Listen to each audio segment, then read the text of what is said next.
Ете, ова е едно од содржините, оно што пред малку и го најавивме заедно со колегата Спасе, ке зборуваме за тема која не засега сите, времето и неговите се почести екстреми, од нестабилна пролет со изненадувачки врнежи до можни поплави, одрони и грмотевични бури кои може да го нарушат секојдневието, па дури да предизвикаат штети. Со нас во студиото се двајца истакнати професори од Природно-математичкиот факултет во Скопје, професорот Владо Спиридонов, метеоролог на Институтот за физика и професор доктор Ивица Милевски, географ и хидролог од Институтот за географија. Ви благодарам што ја прифативте поканата и што сте дел од утринската програма на сите, што сте подготвени вашето знаење да го пренесете и да им помогнеме на гледачите подобро да разберат што не очекува и како да се подготвиме. Добре дојдовте.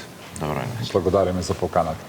Господине Спиридонов, ќе започнем со вас. Делот вашата анализа која што заедно со професорот Милевски ја направивте во почетокот на април веќе практично и се оствари. Имавме нестабилна пролет, повремени заладувања и врнежи. Каква е моменталната ситуација и што може да не очекува до крајот на мај и на јуни? Да, некако продолжува овој тренд, значи на доста осцилаторна пролет, пред се влажна, со чести промени, имаме и сонце, меѓутоа имаме и врнежи, има една динамична атмосфера и навистина, од еден аспект, ако гледаме, значи, всушност, веќе ги доживуваме сите оние 4 годишни времења, што, да речеме, во минатото, некако сите, во контекст на климатските промени, некако ако да изгубивме надеж дека има во Македонија, во оваа област, дека има и 4 сезони. Убава е, влажна пролет и сето тоа, меѓутоа, треба влака уште, тоа ќе го каже нашиот почитан колега професор Милевски, меѓутоа, навистина има и доста осцилации во однос на температурите и во односот на притисокот, па и во односот на оние екстремности кои што ќе ни представат сега оваа сезона. Господине Милевски, како се одрази, например, овој прв дел од пролета врз хидролошката слика? Дали веќе има некакви знаци на заситеност на почвата од вода и, да речеме, зголемен ризик од поплави? Првин само мала исправка, значи јас не сум хидролог, туку се занимавам главно со првична област ми е геонаследство и се тоа што е интересно од геоаспект во државата и пошироко, а вториот дел ми е така наречени геонепогоди, геохазарди и така натаму, во кај што спаѓаат, значи претерана ерозија, поройни поплави, слечишта и така натаму. Така да во тој аспект, значи досегашнава ситуација е релативно, да кажеме, во рамките на некој просек. Значи немаме некои карактеристични екстремни појави и ситуации до сега, велам. И според сите прогнози со кои што располагаме, значи предпоставуваме дека и до крајот на месецот, но и почетокот на јуни, генерално во таква смисла ќе се движат работите. Ние повеќе со оглед на, нели, ги црпеме податоците на некој начин и прогнозите во однос на оној што се случувало претходно, зборуваме дека по се изгледа дека можни се одредени такви поекстремни случувања во летниот период. Така да се уште во однос на она што прашавте, значи се уште има некаков капацитет да се абсорбира она, бидејќи врнежите сепак, да бидеме реални, се релативно слаби сега за сега. Значи не е тоа некој голем интензитет на врнежи, се уште постои солидна можност за нивна абсорбција, бидејќи претходно па имавме релативно доста долг сушен период. Гледам дека, например, акумулациите, вештачките акумулации кај нас се уште има доста простор да се полнат и не сме во некоја ризична помене, во некоја ризична ситуација. Од тој аспект зборувам за наредните 15 на 20 дена. Зависно сега, некои малку подолгоречни прогнози, тој професорот подобро знае, укажуваат дека во почетокот на јуни исто така ќе следи нешто малку повеќе врнежлив период, но не екстремно врнежлив, а веќе во втората половина на јуни се очекува некакво стабилизирање согласно и почетокот на летото. Ни таква е прогнозата од светските истоцентри дека релативно постабилно, пофино време, така да мислам дека не би требало, како што се случувало во некои пролетни периоди, да навистина имаме прилив на голема количина атмосферска атмосферски врнежи и во таа смисла ќе има секако некаде можеби појава на ситни одрони, слечишта и така натаму како што е вообичаено за пролетниот период, но нема тоа да биде нешто во екстремни рамки. Мене повеќе велам пак повеќе ми е размислата како неколку пати во минатите години што случуваше, значи месеците јули, особено август, септември, кога се можни тие краткотрајни, но интензивни врнежи, да не кажам можности и за некакви поекстремни врнежи, конвективни врнежи, каде што може неочекувано, значи на мали простори да дојде до излачување на голема количина на врнежи и појава на такви екстреми, односно поројни поплави со сите можни последици што ги предизвикува. Професор Спиридонов, спомнувате често дека моделот нота со кој работите е особено прецизен во предвидување на олуи и екстремни временски појаки. Би сакале да видиме некои видеа кои што ни ги обезбедивте и кои што ни ги подготвивте. Може ли накратко еве и да ни ги објасните по редослед видеата што ќе ги видиме и што го прави моделот Нотас толку прецизен? Ке побарам само едни видеа од речи. Ова се картите со кои подоцна ќе изборуваме за нив, едни конкретни видеа. Што е оно што во моментов ќе може ли да ова не е Нотас, ова е значи Европскиот центар. Европскиот центар е еден од најразвиените центри за временска прогноза и колегите наши од УХМР пред се ги користат тие доверливи значи податоци од тие модели, затоа што навистина располага со суперкомпјутерски центар и континуирани пресметки, најсовремени, со научници кои што даваат голем придонес во развојот на нумеричката временска прогноза. Ова точно ни е една анимација превземена од тој центар за да видат нашите граѓани како ќе дојде до оваа промена што вие ја најавивте претходно.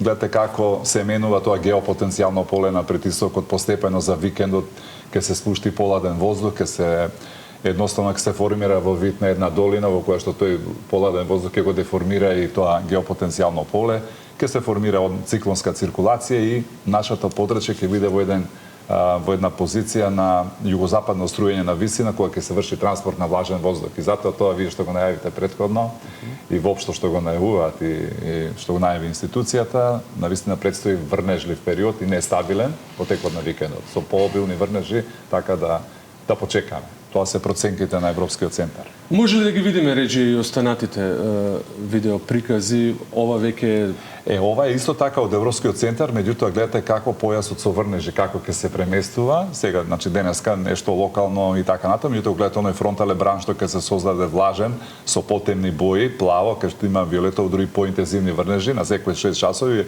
вкупно сумирани акумулирани врнежи, не воден талог како што умеа да кажат, акумулирани врнежи кои што ќе се преместуваат и навистина ќе бидат и обилни во посебно во овој дел североисток, североисточниот дел, да речеме од регионот Србија, Источна Бугарија, Романија, дури дава доста обилни врнежи. Така да треба да очекуваме навистина еден систем кој што ќе даде доста врнежи и нестабилност, морам да мислам. И имам уште едно видео кое што ни го испративте, доколку може да го видиме. Тоа видео е всушност, меѓутоа ова е за денес ситуација со Нотас.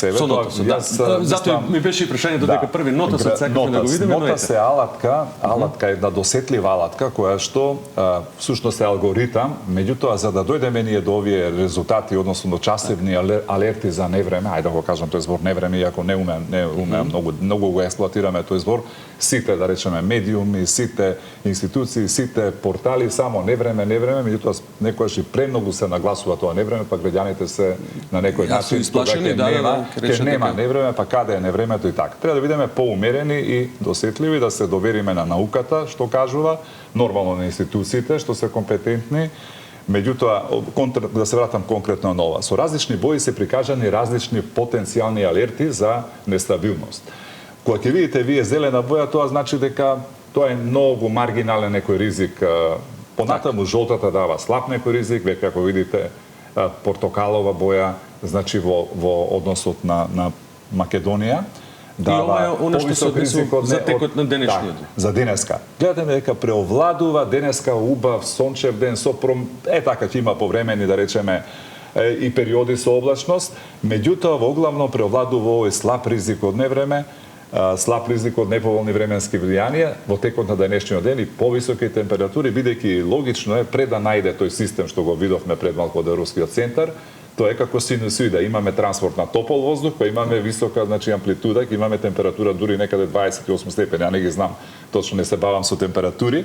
Меѓутоа, за сметка на тоа што ќе има продор на ладен воздух, влажен воздух, активирање на Медитеранот и транспортна влага, така да очекуваме, тука ќе има во тој првиден дел и нестабилност, ќе има и грмежи, поројни, некаде не се исклучува појавата и на град. Се зависи од динамиката на облаците, конвекцијата, како се развива областа, топографијата и многу други фактори кои што професорот Милевски може да ги објасни од геолошки аспект. Ајде да позборуваме малку околу геонепогодите и хидролошките ризици. Професоре Милевски, спремивте неколку карти поврзани со хидролошки и геолошки ризици, па ајде да ги погледнеме и да ни ги објасните, но би сакал да ве замолам доколку полесно ќе ни биде и за објаснување, бидејќи се карти, да пристапиме кон нашиот видео, би ми да ни ги објасните она што практично овдека го денеска во светот на располагање ни стојат, значи, веќе ми имаме некои алатки кои се базирани на вештачка интелигенција, значи со нивна помош, но воедно имаме и една платформа која што се нарекува Google Earth Engine,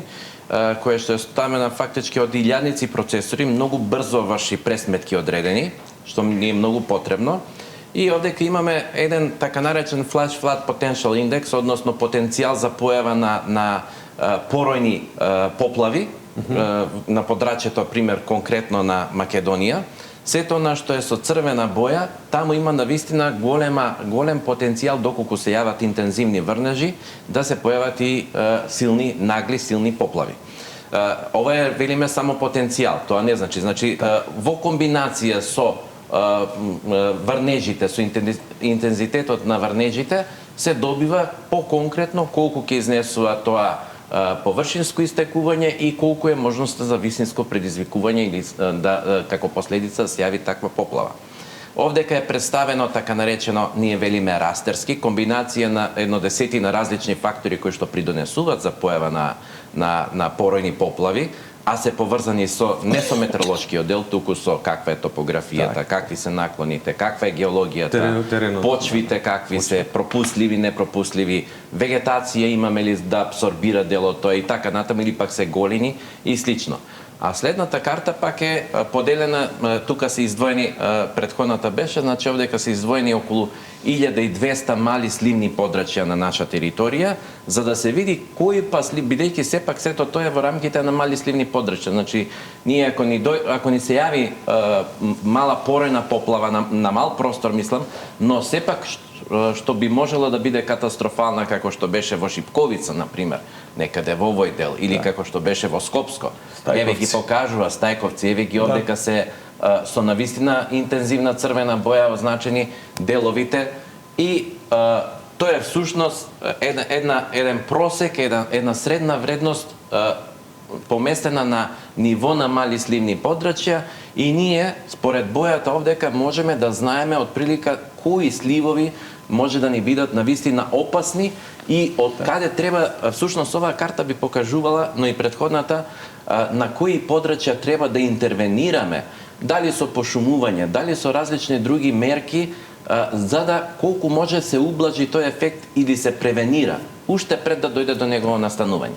А втората група на карти овдека што имаме, ова е веќе во реална ситуација на врнежи, ова се максимално забележените врнежи во последните 20-30 години на наша територија, налепени, да кажам, преку она претходното што беше со потенцијалот на појава на поплави, па сега колку е потемна сина боја, толку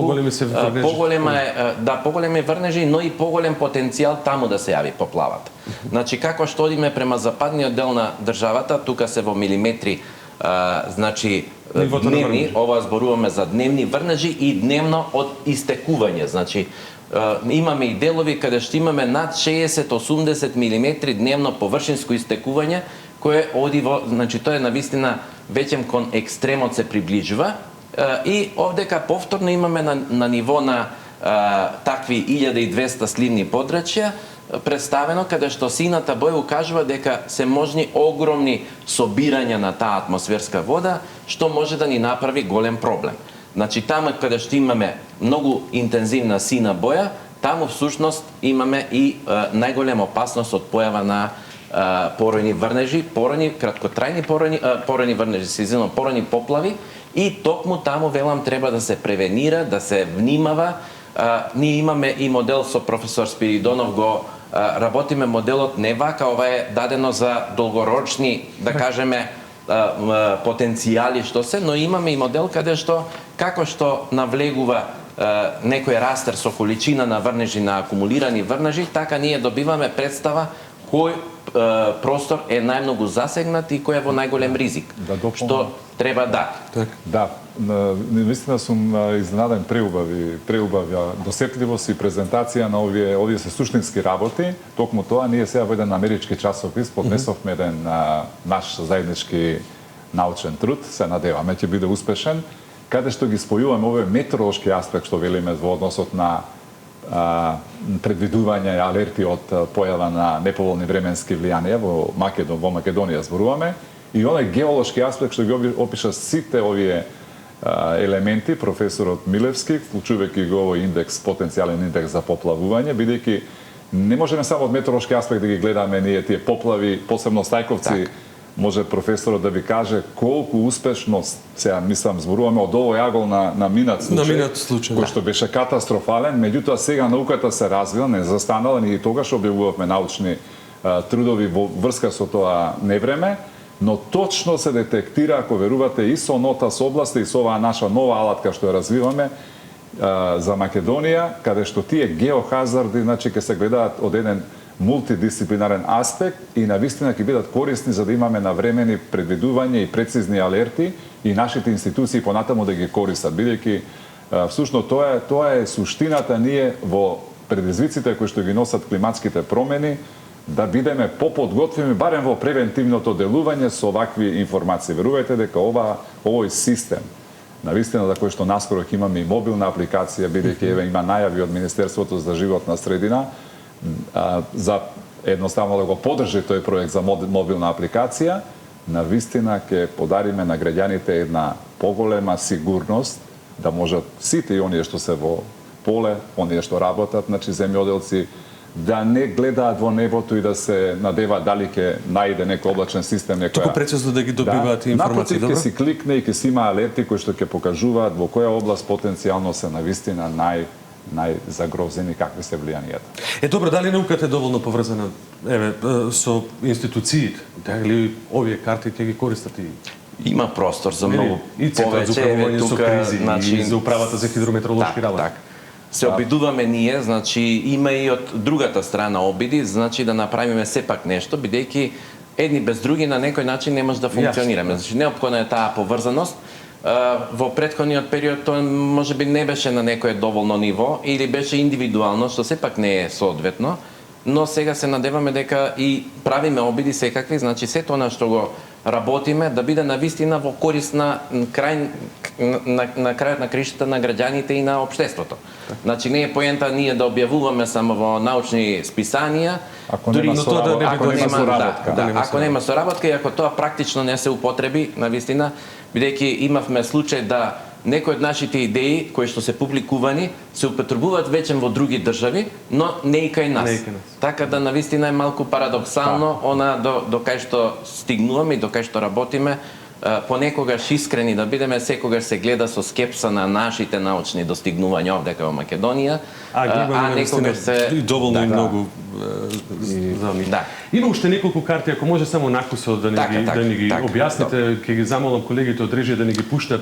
Ова направивме, уште на времето направивме една анализа на тоа колку ни е геологијата кај нас, например, осетлива или неосетлива на кога ќе се случат интензивни врнежи и така натаму на еродирање, бидејќи имаме ние страшен проблем со ерозијата. Значи, голем дел од територијата на државата ни е под силни процеси на ерозија и ова се што е со црвена боја, значи навистина е, да не кажам, доста загрозено од геолошки аспект, бидејќи тоа се меки карпи, односно неотпорни карпи, при посилни врнежи доаѓа до нивно плакнење и така натаму, а плюс тоа не само карпите, туку и земјиштето што е врз нив е на некој начин со слична структура, така да и земјиштето на вакви црвени зони е малку неотпорно и доколку е на поголем наклон е подложно на такви процеси. Дали тоа значи е поврзано тесно, да речеме, со појавата на земјотреси, потреси? Не е баш така едноставна врската. Земјотресите се малку поинаква, значи поинаква причина имаат, овдека територијата немаме таква карта, но територијата на Македонија и на Балканскиот полуостров за несреќа е испресечен со еден сплет, еден голем микс на раседни, длабоки раседни линии, кои што од време на време стануваат активни, поради таа така наречена јужно-балканска екстензија, тектонска, да не објаснуваме, и така натаму, доаѓа до придвижување некои блокови и не се јавува земјотрес. Може ли да бидеме следната карта? Да. Ова е едноставно изотерна карта на Македонија, која што добивме исто така со посебни софтверски постапки врз основа на сите податоци што ни стојат на располагање, така да се види каде. Меѓутоа ова веќе имаме такви, но малку по софистициран метод како е добиена, за да се види каков е тој просечен опсег на температури кај нас долгогодичен. Сам искрен да бидам, ова се ретки можности да се видат вакви карти, значи кои што се навистина многу корисни за да се знаат сите овие работи, значи кои што едноставно се поврзани со оваа проблематика и од метеоролошки аспект, хидролошки и геолошки аспект. Так. Имаме уште една карта која што ќе ја пуштиме да видиме и да ова ја се врнежите просечни во текот на... Но побитни ни се екстремните врнежи, работевме и таква карта, но... Так. Ова е карта на подложност на слечишта. Значи, за жал, имаме многу црвена боја, имаме многу ризични подрачја и повторно поврзано со места каде што имаме интензивни врнежи, преклопување на едно со друго, ние добиваме делови кои што се под особен ризик од појава на слечишта, кои што може да предизвикаат не само сообраќајни или не знам слични други проблеми, инфраструктурни и така натаму, но се случувало во нашето минато, значи 50-тите години, 60-тите години, да имаме дури жртви, и тоа голем број жртви од слечишта во Македонија. Добро, ви благодарам за оваа презентација, исклучително важни карти, како што спомена професорот Спиридонов. Професоре, со оглед на вашата работа и на моделирање на времето и на професорот Милевски за порани поплави, може ли да ни објасните како комбинирањето на метео и теренски податоци може да помогне во превенирање на локално ниво? Ете како може да помогне. Значи, НОТАС е една алатка, како што кажав, позадината е атмосферски модел. Атмосферскиот модел е навистина една современа, комплексна алатка на основа на математичко-физички формулации на основните принципи во однос на одржување, маса, енергија и така натаму движење. Понатаму, кога ќе се тоа сето представи во еден, кога ќе се решат и сите равенки, значи кога се представи во еден алгоритам, се добиваат прецизни информации односно најблиска апроксимација како ќе се однесува атмосферата во една област, во идно време зборуваме. И кога на тоа ќе се додаде еден разумен, еден оригинално креиран алгоритам, за кој што постојат неколку научни трудови во светски часописи, едниот од нив има преку 35.000 даунлодирања. Значи за НОТАС зборувам. Кога на ова ќе се надоврзе, значи овој дел што е многу комплексен, ние веќе имаме во Македонија алатка која што на вистина ќе ни дава многу поголема сигурност, доверливост, релиабилност дека тоа што ќе го најавиме во една област, микрообласт, помала област, на вистина не да може да се оствари, меѓутоа прецизноста ќе биде многу голема, затоа што пред се покрај валидацијата на ваквите модели ние правиме верификација, односно ги споредуваме нашите проценки со она што се случило во реалност. Таков еден систем, значи кој што се развива, може да го користат и институциите, пред се Центар за управување со кризи, за управата исто така, треба да изразува поголема соработка со науката, со научните установи, во рете. Директорот на институцијата треба да е стручен и компетентен, да има визија за развој, да знае каде таа институција, значи во што е она најсовремениот тренд во делот на метеорологија во односот на овие сите нови трендови, иако Светската метеоролошка организација во која што Македонија е членка како чадор организација дава насоки, имаме програми и за време, и за клима, и за наблюдување, и за сите методи, инструменти на мерење. сепак треба познавање на методологијата за да навистина одиме во прогрес во таа насока. Така да граѓаните можат преку различни информативни системи, веб портали, мобилни апликации или други информативни блокови во владата, во кризниот штаб и во другите центри да имаат секојдневни ажурирани информации кои што понатаму ќе користат за вакви најави бидејќи се почесто ние ќе имаме вакви состојби. Има уште многу да се говори, но времето ни е толку ограничено. Професор, ви благодариме за присуството и за експертските објаснувања. Се надеваме дека еве овие информации и она што го работите двајцата ќе помогнат и на нашите гледачи, но и на пошироката јавност, а и секако институциите тука да го отворат слухот за навреме да се подготвиме за било какви временски прилики и неприлики. Ке ги следиме вашите анализи ние и понатаму. Ви благодарам, и беше особена чест што денеска вакве двајца научници, ке речем, беа со нас заедно во утринската во Јасака Македонија. Да. И јас ви благодарам лично за убавиот концепт на оваа емисија. Благодарам уште еднаш.